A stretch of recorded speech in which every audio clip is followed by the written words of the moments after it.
Hello Frank, it's Ben here. Thank you for that mini kind of pass over of your studio. I'm going to make you a little studio tour video.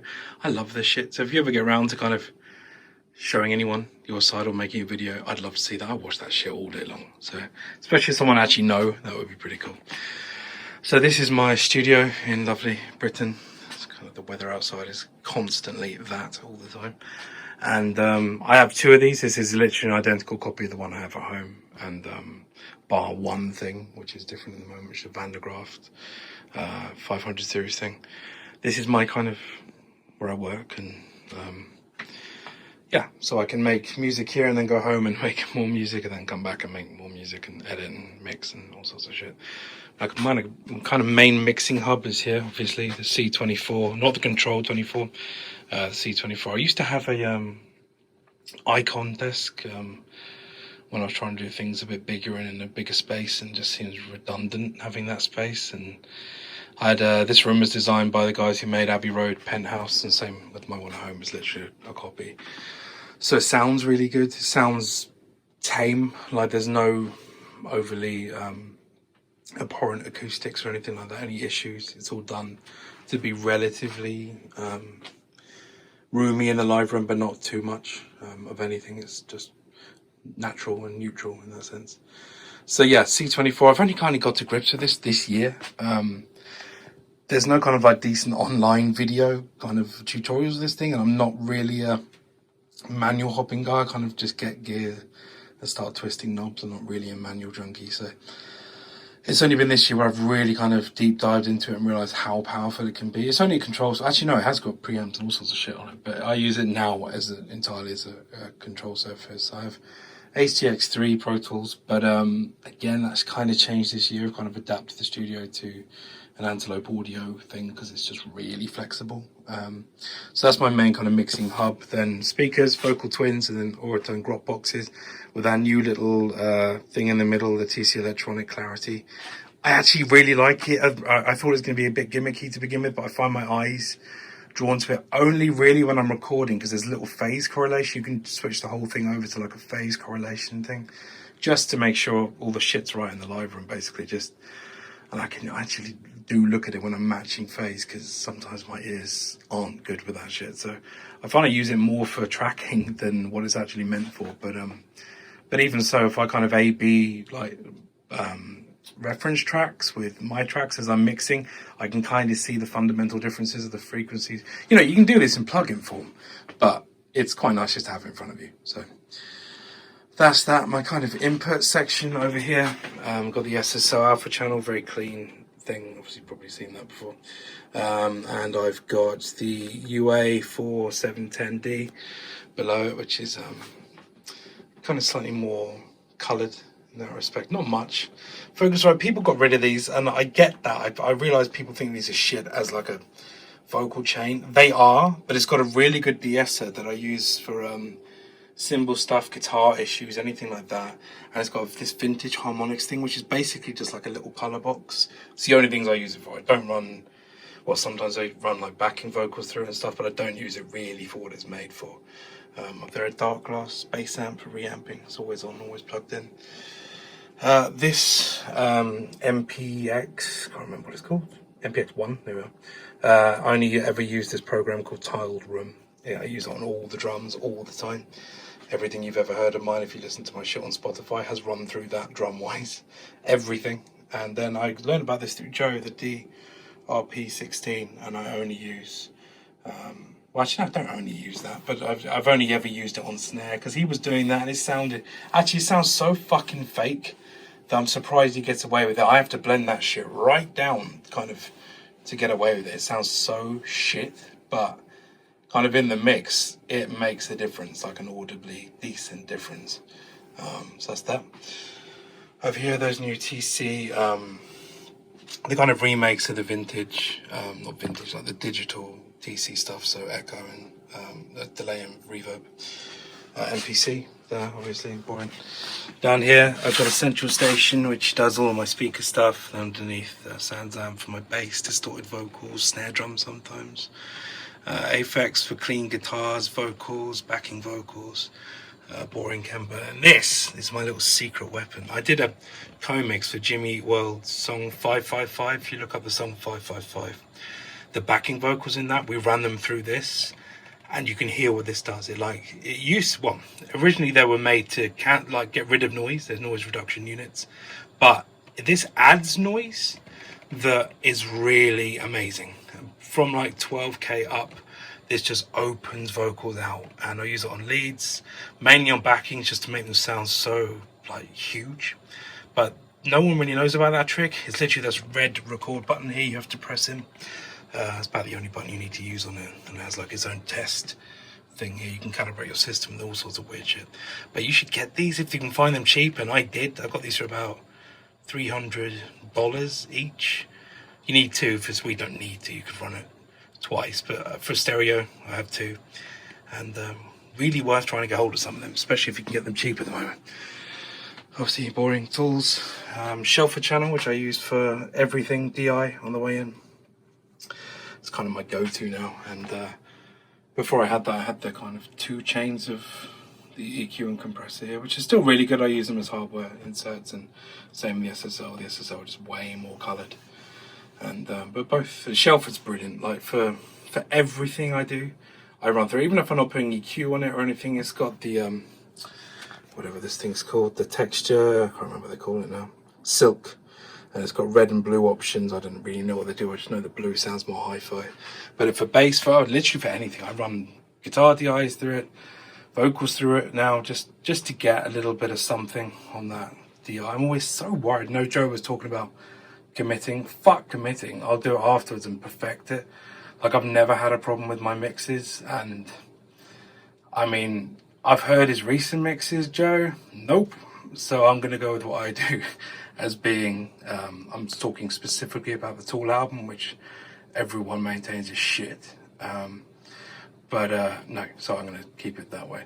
These little radials, brilliant. Stereo, I got two of them because I like the mono so much. I can come out of tools as a hardware insert, run through any set of pedals, kind of in any capacity at all, and it comes back in at line level, which is brilliant. And I use this for reamping, can reamp through pedals into amp. And then the brilliant thing about these is you can blend how much of this effect you want to kind of put back in, so you can get a kind of parallel fill going, which is brilliant. And I didn't know about these till recently. I used to use these the reamp box, this kind of standard radio, and then this orange Lechle, whatever they call it, Lechle thing. This is really expensive. For the price of this, you can get two of those radials. And up here, this is going to change in the next few weeks. I'm having power put up there, and I'm having two more of these 500 series units with radials in them. Three more actually. So I'm going to have all of that constantly being powered, so I can just go over it to it, kind of plug it in the patch, go over to it and just fuck around with some sounds. Don't have to get a pedal out because it's so far to get a pedal out and put it to there. But at least it's all there, it's always plugged in, and I can just mess around on the fly. That's that kind of intention. Over here I've got the JDK audio EQ. And then underneath, which is kind of like a fake Russian Pultec, it's weird. Underneath, the Yuri guy, his son now makes these, and they're brilliant. They're literally like for like. I can't hear the difference between a kind of genuine blue stripe, and they're exactly the same components, same patented internals. Everything is exactly the same, just don't have the logo.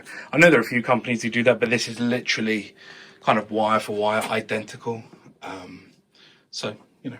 And I had two blue stripes and got rid of both to buy some more gear, and that was one of the first things actually, when this came in, I sold them because this was so good, and so similar to what I already had for the same, not the same price, for about 1/10 of the price. So Dizengoff compressor there, I use that entirely for bass. It's got a growl and glow switch on it there, and I use those to kind of beef up bass DIs and bass amp stuff. Moving on to a TL audio Crimson compressor, which I know the guy from TL. In fact, the guy from TL helped design the wiring in the studio. He's really good. He uses all Class A stuff, and it's brilliant. Again, I use that mainly on toms now, weirdly. And then this little trick, which is the Sonic Maximizer. That's actually one I had since the 80s. It's actually not made for it. You can see I had to put these ears on it to get it to fit in a rack. It's actually a hi-fi version, but I bought the red BBE Sonic Maximizer. Just didn't sound as good as this, so I sent it back and used this kind of retro one as a WEM copycat there.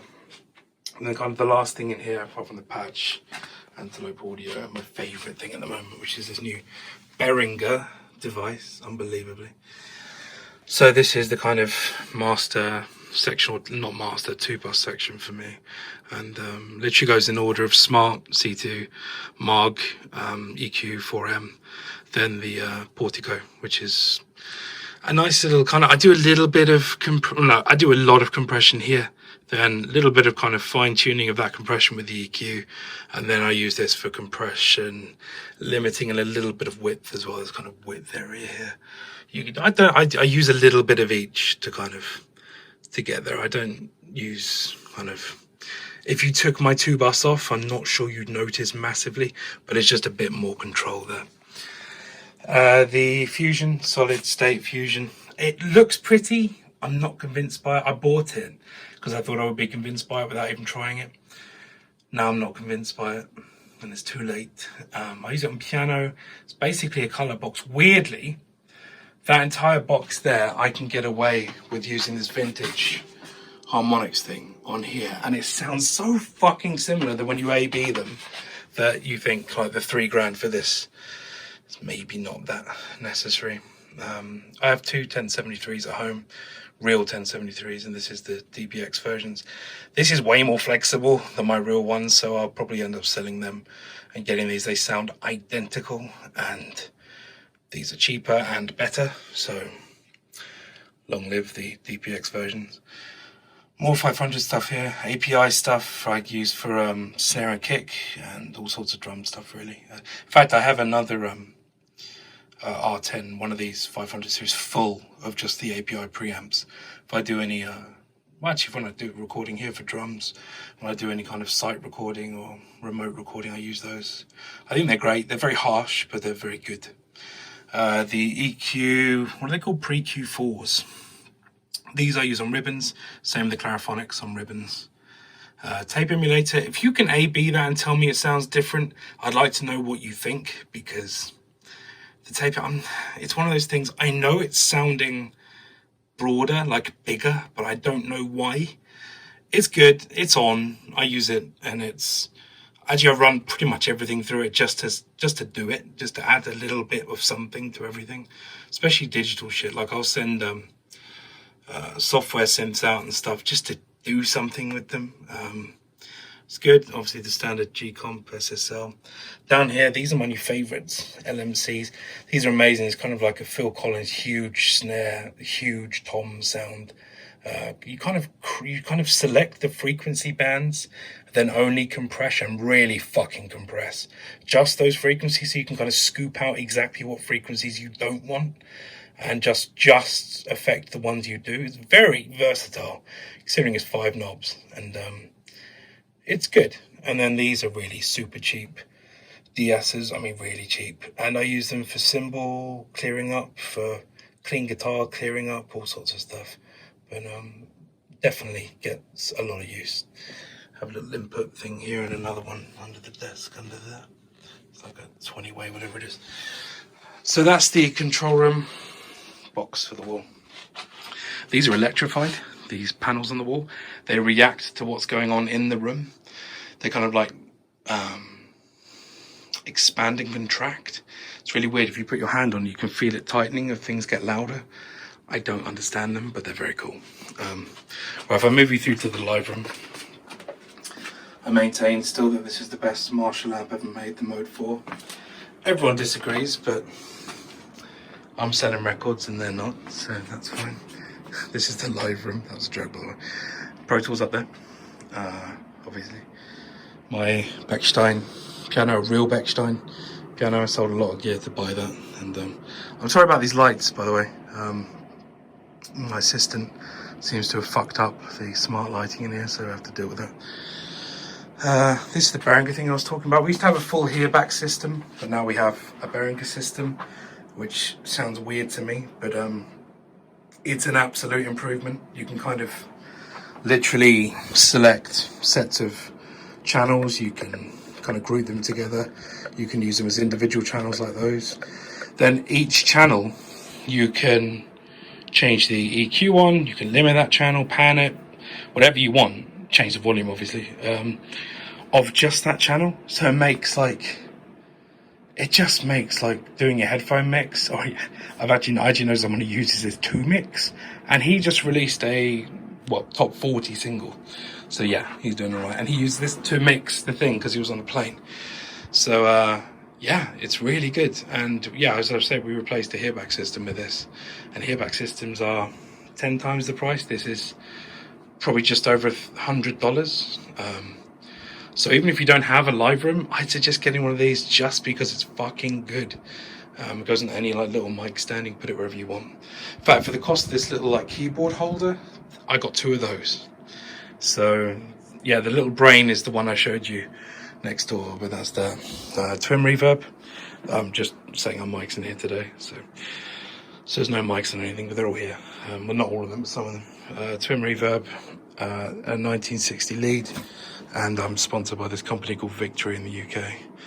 They endorse me, so it's one of their lovely little boutique amps. Mic-wise, I have 2 R84s, ribbon mics, yeah, R84s, which are kind of workhorse ribbon mics. They're really good. I have a Slate ML1 mic, which I'm experimenting with at the moment. They sent me one to do a review of, and I haven't actually done that yet. 2 Sontronics Mercuries in there, an AEA-R88, which is the stereo version of these. Then over here, Josephson mics. They're all E22Ss, which are the side, what do they call it? Side delivery mics, can't remember. Really good for toms, snares, all that kind of stuff. Sennheiser 421, Halo, which is brilliant for guitars. Beta 57s, 2 of them. I use them on the snares. I have this weird under snare stereo trick that I do to get the kind of snare wires sounding like they're huge. I use that for them. This is the Royer 121, is it? I can't remember what it's called. Really good for guitar amps. That's going to go on these guitar amps today. I have an AKG D112 as well as a D30, which is like the vintage version of, not the version of that, but like a vintage AKG. It's really cool. U87 FET and KM184s, stereo condensers. I have all the kind of standard, SM57, all that kind of shit. So that is my studio. And as I say, I've got a copy of this in my house as well. I can do drums in there, I can do guitar reamping. Mainly guitar reamping is kind of what I'm known for. And that's about it. So I appreciate you watching. I hope you're very well over in the States, Frank. I look forward to riding your fucking Harley. We'll swap vehicles next time I'm there. I'll try and get it freighted over so you can take the beast for a roll. But that's it. Thanks very much, mate. I hope you're well, and I will speak to you soon. Take care, mate. Bye.